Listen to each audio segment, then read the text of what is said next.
on how long before she gets suicided? I don't know. That's the question before us.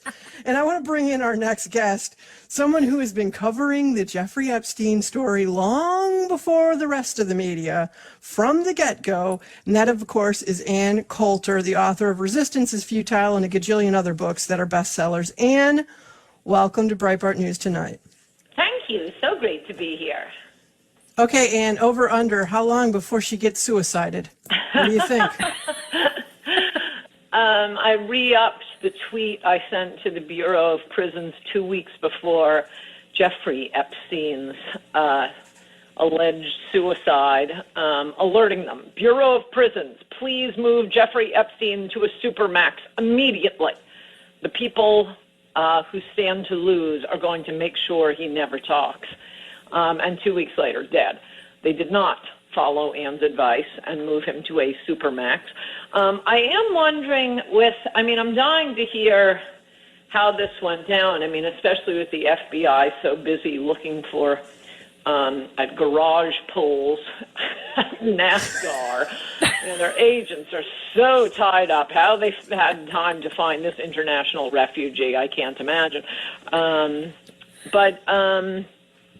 Refuge from, or escapee from justice, that is. I wonder if, this is a wild thought, maybe not. I hope she cooperates. She has a lot to lose if she doesn't, and the federal government has a lot to gain if she does cooperate, because there are an awful lot of people implicated in this. But it does kind of make me wonder if she has already been cooperating. Because, I don't know, maybe she realizes that our FBI has devolved into, a few good FBI agents still. And for young people listening, I really wish you would apply to work in the FBI so we could bring it back to its former glory. But, oh my gosh, there are a lot of Keystone cops. So maybe it was just like a gag hanging out in the U.S. on a farm in New Hampshire. But it does make me wonder, had she already started cooperating and this was just the time they chose to make it public? Who knows? Hopefully we'll find out. One thing I can assure you is we will find out before Megan Twohey at the New York Times, whom I also tweeted at about an hour ago. She was on the Chris Hayes show talking about the horribly botched federal prosecution of Jeffrey Epstein down in Florida, and it was just unbelievable. He only, pled guilty to abuse of a minor, some minor stuff, got a slap on there. And I tweeted at her, hey, Megan, do you know if there was a state case before the federal case? Because it's not really a federal crime to abuse a minor. This is so outrageous how they just blow off that a Democratic prosecutor, footnote, the Democratic prosecutor who spent 5 years going after Rush Limbaugh for taking back pain pills. 5 years. But everything you know about Jeffrey Epstein, I'm also getting a little tired of hearing about, the genius reporting of the Miami Herald, and they brought all this forward, and they got people interested. I would like someone to present to me what was in the Miami Herald that readers of the Palm Beach Post did not know in 2006.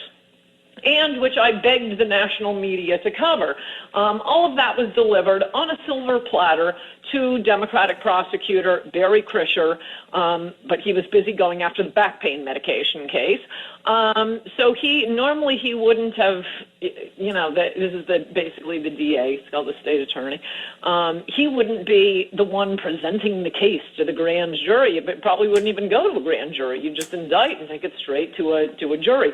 But no. He wants a grand jury, and he's going to handle this one himself. We do not know what was said in the grand jury room. He called a single witness, and the only thing Jeffrey Epstein was indicted for was solicitation of prostitution, for which he got parole. That was the outrage. The only reason there even was a federal prosecution. And there are plenty of ways to bootstrap a state case, which is what this was, into the federal courts if you have a corrupt local prosecutor, as Florida did, as New York City does in Cyrus Vance. Cyrus Vance letting both Jeffrey Epstein and Harvey Weinstein raped girls and women, to wild abandon. No problem in New York, no problem in Palm Beach. And so what happened was the police officer, the chief of police in Palm Beach, this is back in 2006, when he found all the evidence that the rest of you read about, more than a decade later in the Miami Herald, and I think the Miami Herald won a Pulitzer for it. Could we get something for the chief of police of Palm Beach? He's the one who got all that evidence. He was just enraged, and he's writing letters, he's talking to the press, and he takes it to the U.S. attorney down here. Well, that was Alex Azar. And yes, Alex Azar was kind of a sissy in the end, but he got a much tougher plea agreement than the original case. He also had a tougher case because, like I say, you have to use these sneaky little bootstrapping things like transporting girls in interstate commerce for purposes of.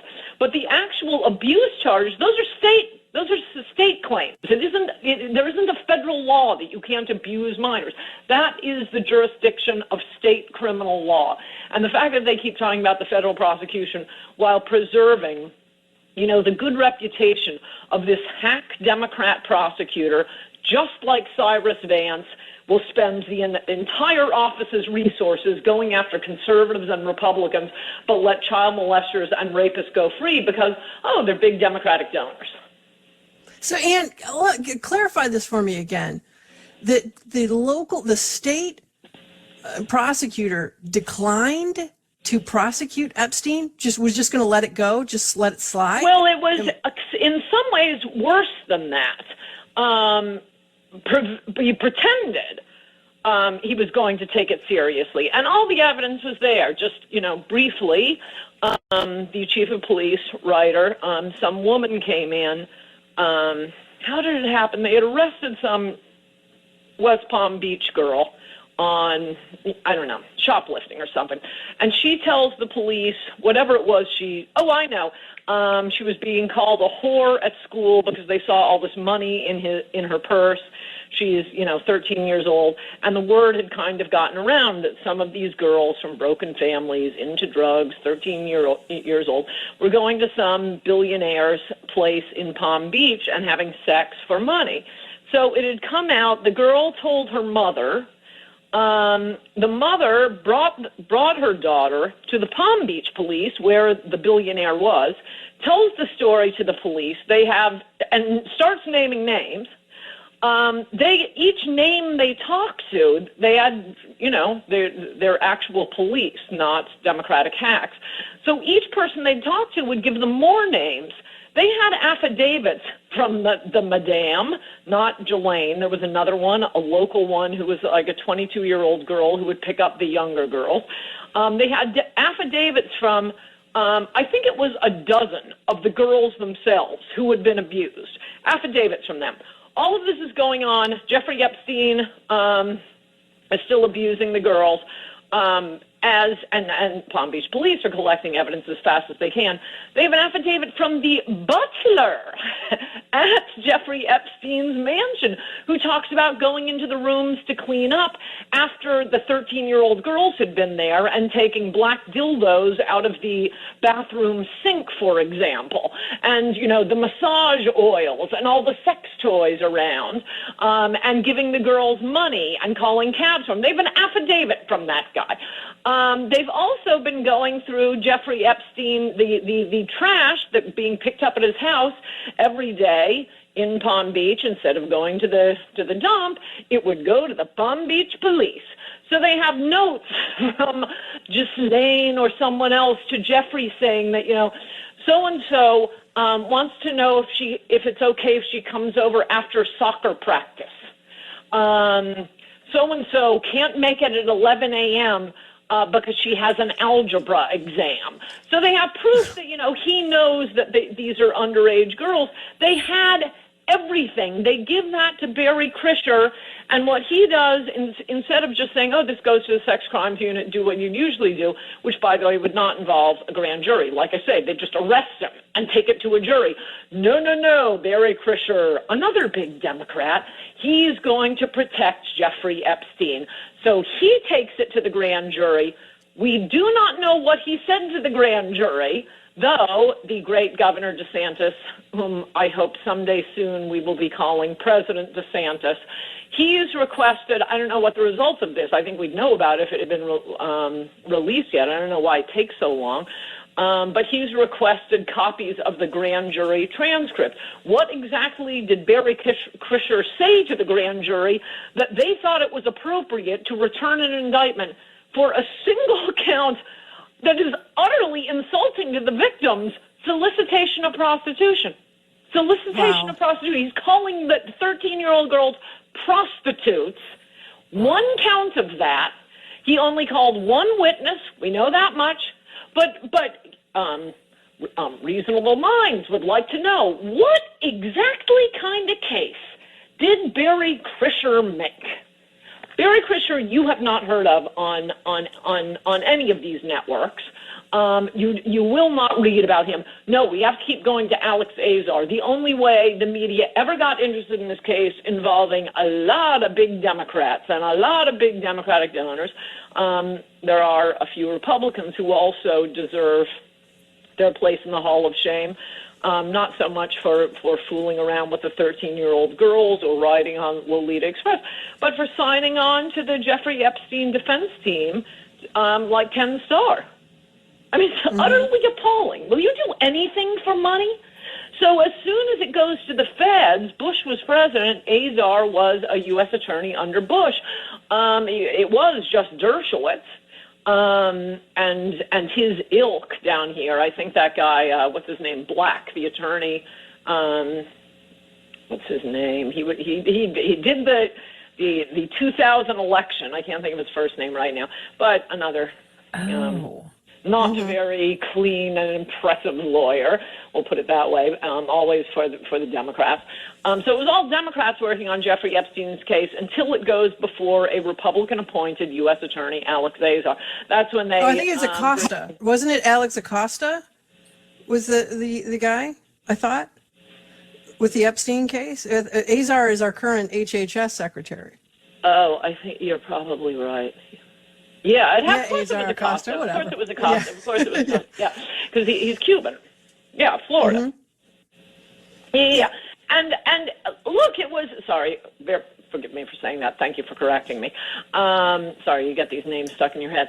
And in defense of Acosta, he at least took the case. I mean, he has to maneuver to turn a state sex crimes case into a federal case at all. But in the end, and this is the problem with lawyers, and probably explains a lot about why our lawyers go bad and theirs don't, from the Supreme Court on down, is that they're sissies. They may have very high IQs and did really well on their LSATs, but they are the molecular opposite of the Proud Boys. And so what happened in Acosta's office, and he's talked about this, was that everyone in his office started being threatened, accused. They're looking into their personal lives, trying to take their children away. And he still got more than the Democratic state attorney who had the real original case and the proper case to bring, the Barry Krischer case. But I mean, to have 100% of the blame come down on Alex Acosta, he also had nothing to do with the terms of the sentence. He at least got Jeffrey Epstein registered as a sex offender. He was charged with a sex crime. He was going to serve time in prison, but they had him plead guilty to a state charge because, again, that's what his crime was. So that goes over to state officials to determine the confinement and the imprisonment. So one of the things Alex Acosta gets attacked for is the absolutely cush terms that Jeffrey Epstein had in his jail cell. He had his own wing in West Palm Beach, and he was allowed to leave during the day and go to his office. And he only served like 6 months. He had girls coming to visit him. It was a total fraud. Alex Acosta had nothing to do with it. Nothing. You send it over to the state. So, and by the way, DeSantis, bless his soul, Governor DeSantis, has demanded an investigation into that too. And the only thing, I mean, I guess I'm talking a lot about ancient history because we don't really know what's going on. I gave you my what I find interesting about the Ghislaine arrest today. Is she already cooperating? Will she cooperate? I assume she will. Wait, there was one thing I was going to say about this. So ancient history, the terms, Ghislaine, I don't know, it flew out of my head. Well, you'll get it back again. We're talking with Ann Coulter. But Ann, okay, so with this Maxwell lady, the thing that I'm interested in all these documentaries that are coming out now, they don't want to talk about like the giant glaring holes in the whole story, which is how the hell did this guy get his money? Yeah. His money. Yeah. There's all these things in the story. How dare you question that? Yeah, like, how the hell did this guy get his money? Where did all the tapes go? Apparently, he videotaped everybody in his house in New York. He was using it for blackmail. That seems clear. For whom? The only thing I think is definite about that is that it was a foreign power. It was a state. It wasn't. Nothing else makes sense. And I've gone through all of the possibilities. But this idea that it was, what's his name, Wexner, who owned limited brands and did seem to be a special friend of Epstein's. I mean, it just doesn't make sense, whether as blackmail or as the concierge of the sex ring. It doesn't make sense for anyone to be paying Epstein that much money. For a foreign government to be paying Epstein and buying all this stuff and sending him out to have a lot of compromised individuals, not only government officials, but academics with lots of letters after their names, that could come in handy. And you don't actually have to use it for blackmail particularly. You just have to know, you just have to let your mark know that you have this, and then ask favors of him. Mm-hmm. Exactly. I mean, there's just so much unanswered. And remember that Vicky Ward, the investigative journalist, when she was looking into this case, she was trying to find out, what about the vetting of Alex Acosta when he was being vetted for the labor secretary position? And someone in the administration said, when we asked him about that during the vetting process, he said that was above his pay grade, that Epstein belonged to intelligence, was the term used, meaning a foreign intelligence of some sort or some intelligence agency. Everything points to it being a foreign government operation, to have a lot of compromised individuals in the United States, both in government and at Harvard and MIT. So if something came up relevant to the foreign government's interests, like I say, it's not blackmail in the sense of pay me $1 million. It's blackmail in the sense of, wonder if he has a tape of that. You know, all he wants to do is have me say this government program is a good idea. That's not such a big deal. I can do that. So you have all these compromised individuals. And I remembered what I was going to say before. And that is one interesting thing. I was going through ancient history. One current interesting thing about the case is it's being brought by the Southern District of New York, again, a federal court, because there's a corrupt DA in New York City. Cyrus Vance will prosecute the Proud Boys, but not Harvey Weinstein, not Jeffrey Epstein. Eventually, when it got embarrassing, a decade later, he brings Harvey Weinstein in. But no, he was allowed to rape freely for 10 years. Okay, so the current case is being brought, at least in part, I don't know if you can split these things up, by the Public Corruption Unit. That's why everything I just blathered about, blaming the state attorney general and taking at least a lot of the blame off the federal U.S. attorney, actually is relevant, because I noticed on Twitter that all these idiots seem to think, ooh, now they're going to get Acosta and that it goes up to Trump. No, I don't think so. You could accuse Acosta of wimpiness in the end when his office came under attack. You can't accuse him of what Barry Krischer is guilty of. And he had everything we know now. The Miami Herald produced Again, show me the new stuff they have that chief writer didn't already know, didn't present to Krischer in the summer of 2006. He had it all. Yeah, I mean, and oh, go ahead. no, Miss Green. I was gonna say one of my favorite angles to this whole case, especially with Jelaine, is like this woman was a part of the New York socialite circuit for like 4 decades. Yes. And she's photographed with, all of these like fashion establishment types and all of like the hip young women at the time floating around Manhattan. And, I mean, really, she's a famed, oceanographer, philanthropist, really. She was just trying to save the dolphins, honestly. But like, where are all of these people, and why have none of those people been called in to question? Yeah. That's what I don't understand. Well, let's hope. I mean, I tend to be pessimistic about this based on what's happened to the case since I've been following it since 2006. Begging the media to show some interest in this case. Oh no, we need to tell you, wither ISIS and what's going on in Yemen today. No, that's way more important. So I tend to think it'll be buried. We won't find out anything. The case will quietly go away. Perhaps the foreign government behind this is very powerful. Perhaps But she'll be I'll tell gone you one away thing. with. Pardon? She might be gone away with. Who knows? Right, exactly. I had regarding all the fancy people he and she were hanging around in New York. I can tell you one person they won't be seen with, and that's moi. I had my own encounter with Jeffrey Epstein, and before I give you this little vignette, very important that I tell you something all of my friends know. I have absolutely no radar on freaks, on weird people. I'm a terrible judge of character. I mean, when I first meet someone, I'm not allowed to invite anyone from a book signing to have drinks with us because I've done it so many times and we end up with like some bipolar lunatic. So anyone who knows me will tell you, cannot judge people. So, to make a long story short, pouring rain, day before 9/11, I'm leaving for speeches. I can't get home. My editor had died.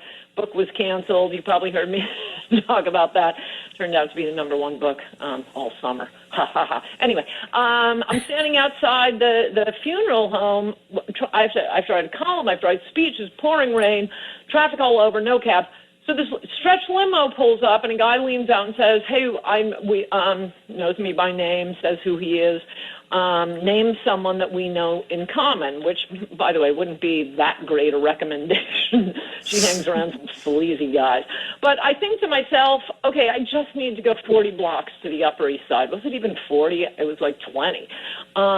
This car can't move. It's going 5 miles per hour. I get in the car, it's Jeffrey Epstein. We go up past his place. You've seen it on all the TV shows. It takes up like a city block. He says, "Oh, I live here." I said, "You do not." So he invites me in for tea. I walk in, see the place. I'm asking him what he does for a living, something that it never really occurred to the press to ask him. It's obvious he's a total BSer, and I just get a really bad vibe from him. Again, can't judge people. But the fact that he has no explanation for what he does for a living, has no books in this place.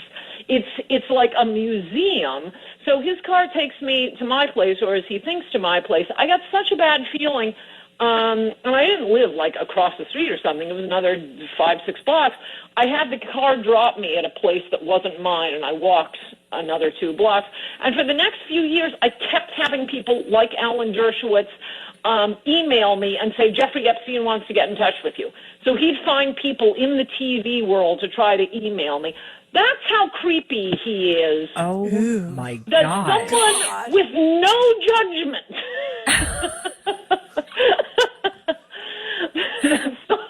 thought, something weird here. Yeah, no, I mean, and this is what I mean. Nobody wants to ask, how did he get his freaking money?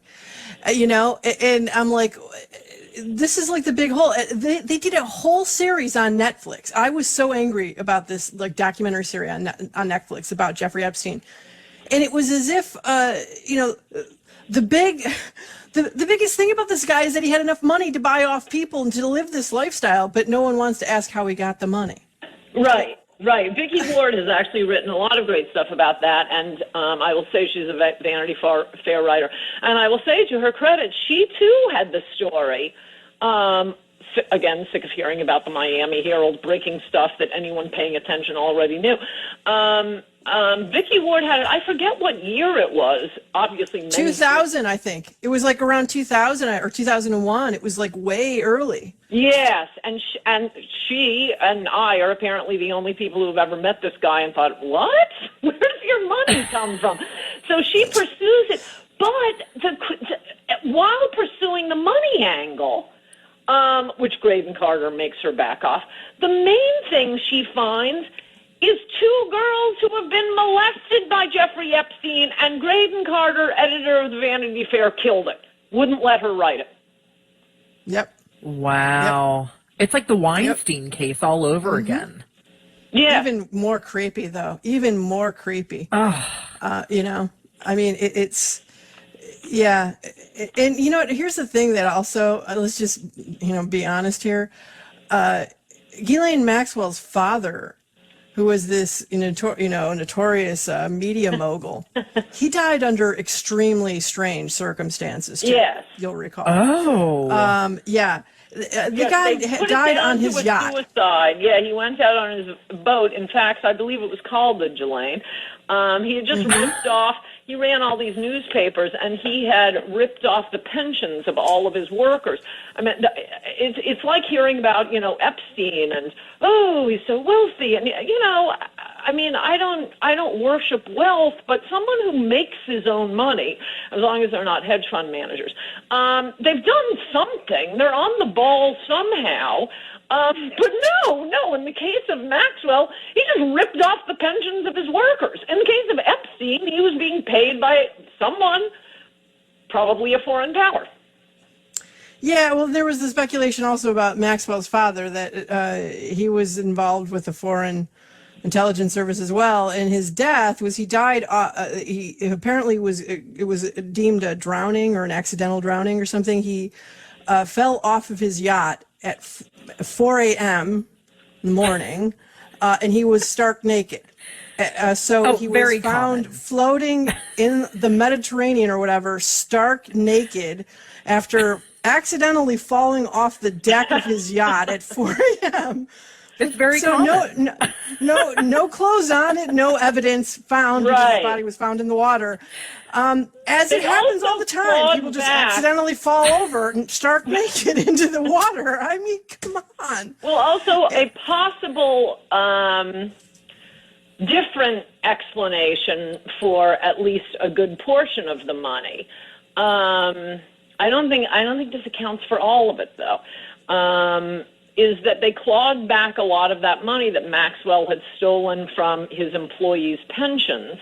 But I believe, this is off the top of my head, I looked it up once, I believe they could never get, 200 million, 300 million, and Ghislaine was his favorite child. So it's possible that he came up with some way to leave it to Ghislaine, and she started hanging around Jeffrey so they would act like he was, this wizard investor with no clients, and that's where the money was coming from. So possibly it was hers, the ill-gotten goods that were never retrieved from her father. Well, that would explain it. I mean, I just want to know, if that's the explanation, let's hear it, man. And, they were just in the freaky crap. What was Ghislaine doing with her money? Like, what was she doing? I mean, investing it in the ocean? I mean, what is she doing with her money? No, that was clearly a front to make it, it's like a lot of rich women, to make it look like they're doing something. She was going to parties. I mean, the theory of that is, at least to explain some of Epstein's lifestyle. I don't think 200 million accounts for the lifestyle he had. I mean, he has those islands, the buildings, the Palm Beach place, this mansion, the most expensive single-family home in New York City. And, I mean, it's stunning that any one person owns that. And the private planes all over. There's a place in Paris and here and there. 200 million, you need more than that. And though 200 million is off the top of my head. And we're not totally sure she got it. It's also worth mentioning, we've had this whole discussion without saying that Ghislaine did not merely procure the underage girls. She participated in the molestations, according to them. Yeah, she was part of it. She was raping these girls too. These people are satanic. Yeah, no, they are. They totally are. Totally. They're demonic in every way. You know what?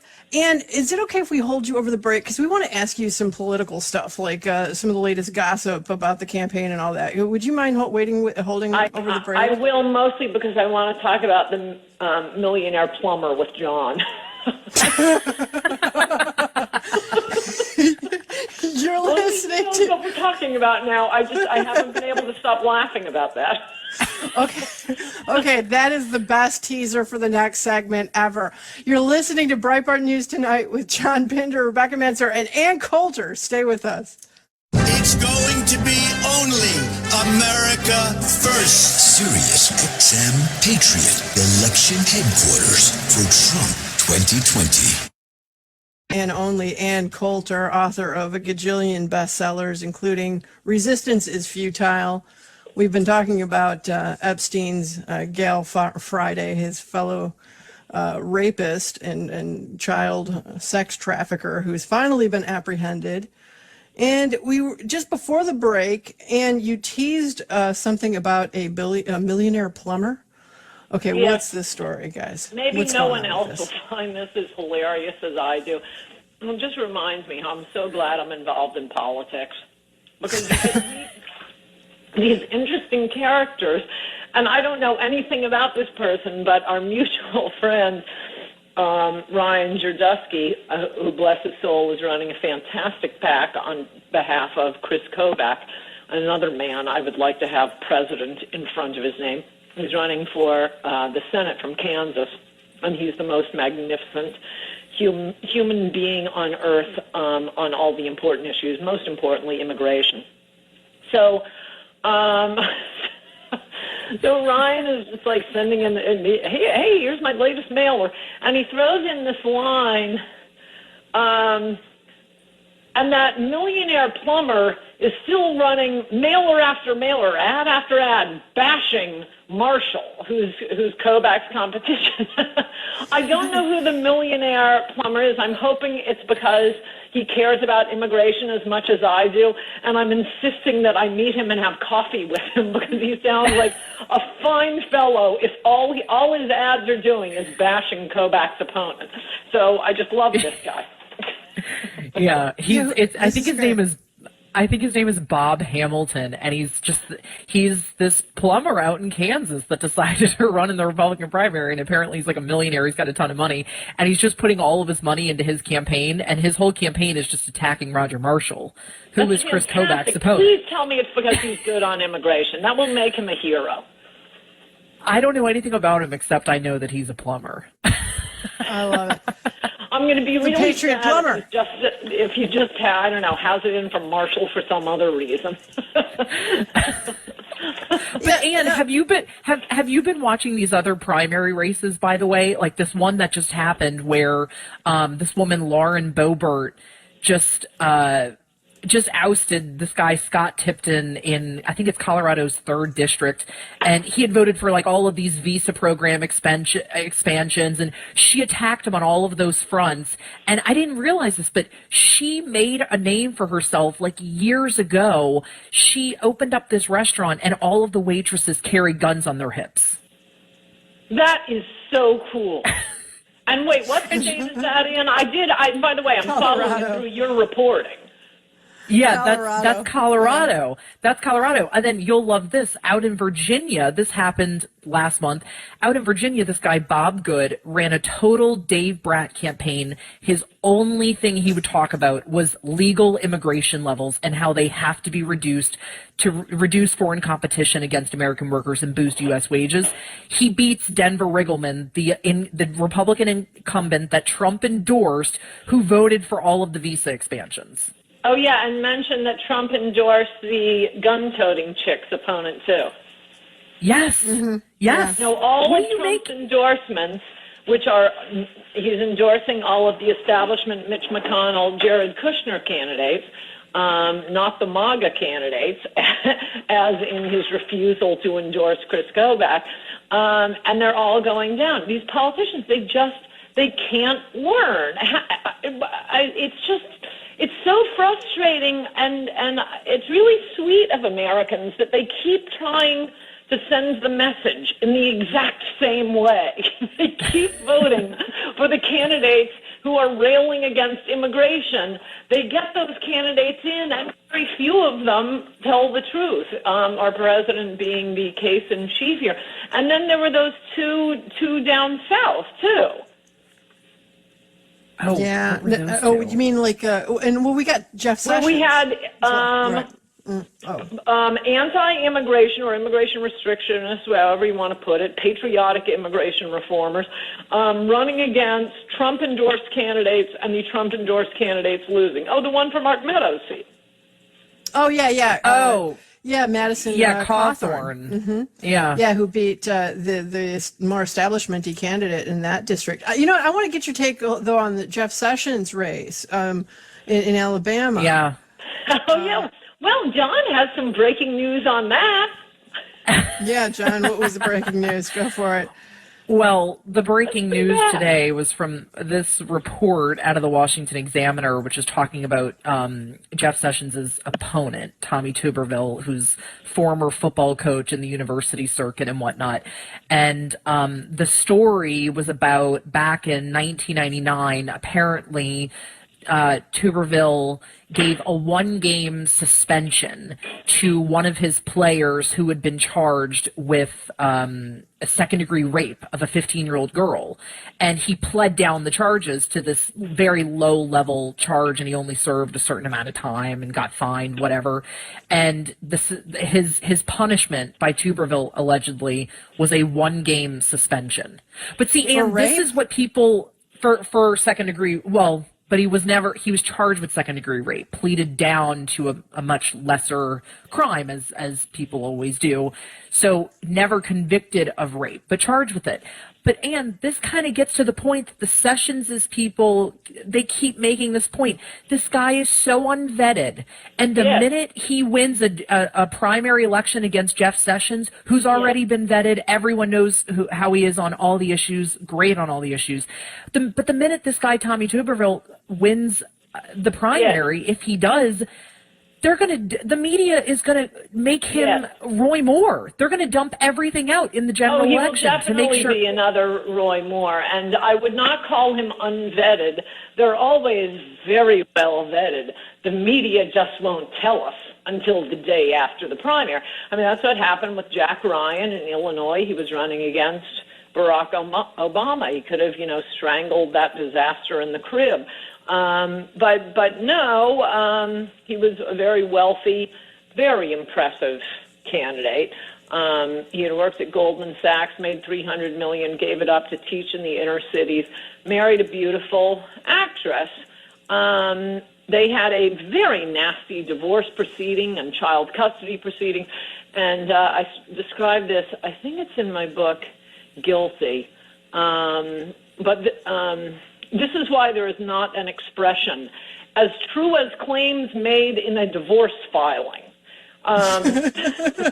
It's not where you go to get the truth about somebody. So anyway, she had alleged that he took her to fancy sex clubs in Paris and New Orleans where people were having sex out in the open, and then they left. That was the full. So she accused him of of asking to have sex with her and then taking his wife and then taking no for an answer. His responsive pleading said, no, we went to some avant-garde clubs. We had read about them. The concierge recommended them. Neither of us knew. We walked in. We saw it wasn't for us. We left. I never proposed. We have to. Anyway, because of that, they forced Jack Ryan to drop out. Now, this is the important thing about that.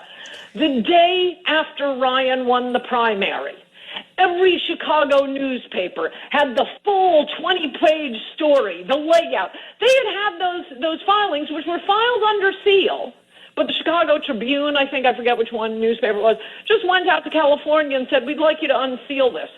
What's your reasoning? We think it would be interesting. Oh, okay. A, what's the point of even having things under seal? But B, every newspaper, it's not like they had to read through the filings before writing their stories. They were ready to go. Same thing with Roy Moore. Same thing with down in Florida. What's his name? The congressman, I always forget his name.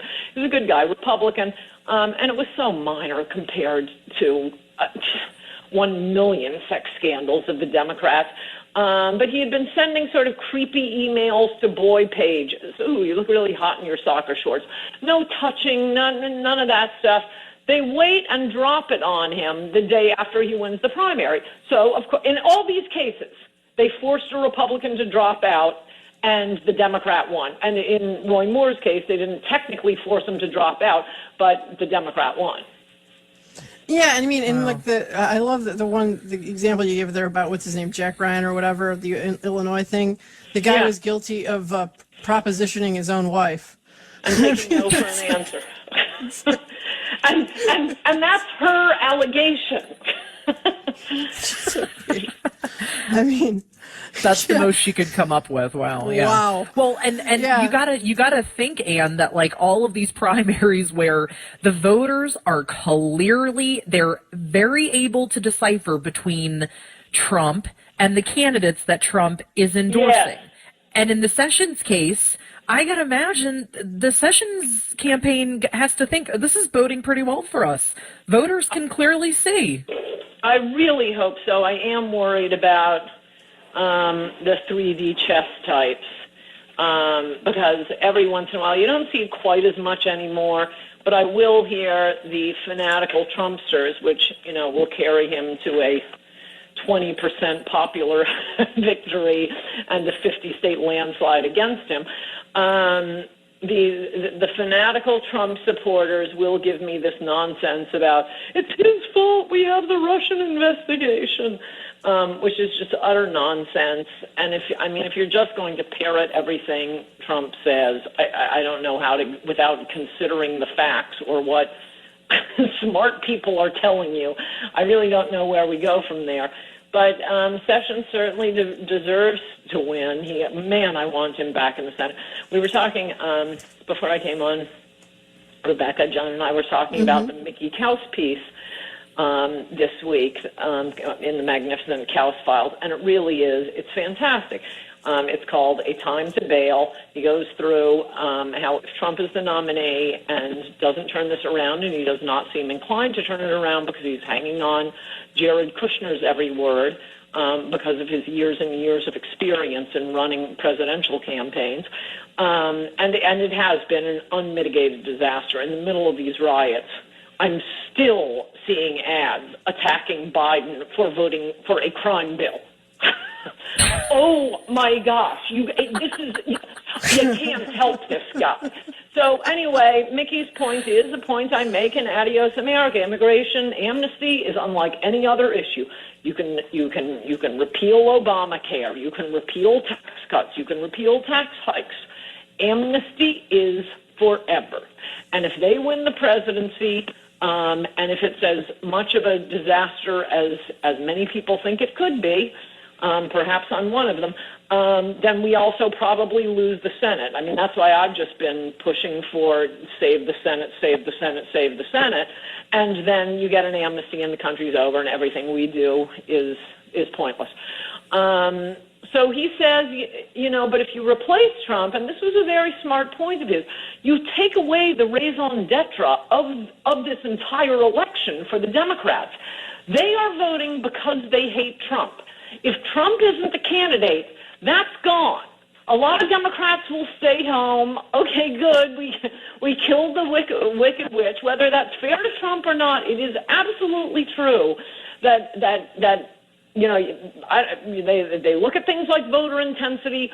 One thing I promise you, the Democratic base is white hot. White hot. There will be no sitting this one out or, oh, I'll just say I voted. I won't actually go to the polls. No, they are white hot. And the reason I'm going through all this, I was thinking, who should we get to replace Trump? Because we want a MAGA agenda, but not someone so closely tied to Trump that you keep the Trump hatred going on the left. And at first I thought, oh my gosh, it's Sessions. But then I realized we need him in the Senate. I really just want him to win the Senate seat. We really, really, really need Jeff Sessions in the Senate. Yeah, I see, and that's the issue. Like, I think it's too late for the president to want to bail. Although Lyndon Johnson in March of 1968 was when he announced that he wasn't running for a second term. Oh, baby cakes. My prediction for a year now has been when Trump realizes he's headed for defeat, he will withdraw at the worst possible moment for the GOP. It'll be like on the eve of the convention. It'll be 2 weeks before the election. Well, I've made America great again. I'll just let Mike Pence take over because he doesn't want to be the one to lose. No, now is better than 2 weeks before the election. Yeah, no, I mean, even Carville, we don't have enough time to play this clip for you, but even Carville was out there saying Trump's going to drop out. I mean, I don't know. Do you really think that's an even possibility? I'm making a recommendation. Oh, jeez. Oh, jeez. I don't know, man. You know what? And, but you've been consistent on all of this in all of your books, even in Trump We Trust. It was always about the issues. It was never just about the guy. It was the issues. And, going forward, it's got to be about the issues, too, wherever this thing leads. And we hope that Trump gets back on the issues, but, it's getting kind of down to the wire. But I want to thank you, as always, for coming on. And I want to encourage everyone to check out your great books, Resistance is Futile, and your columns every week. Go to AnnCoulter.com. You can also read them at Breitbart. And, as always, thank you. We will make America great again.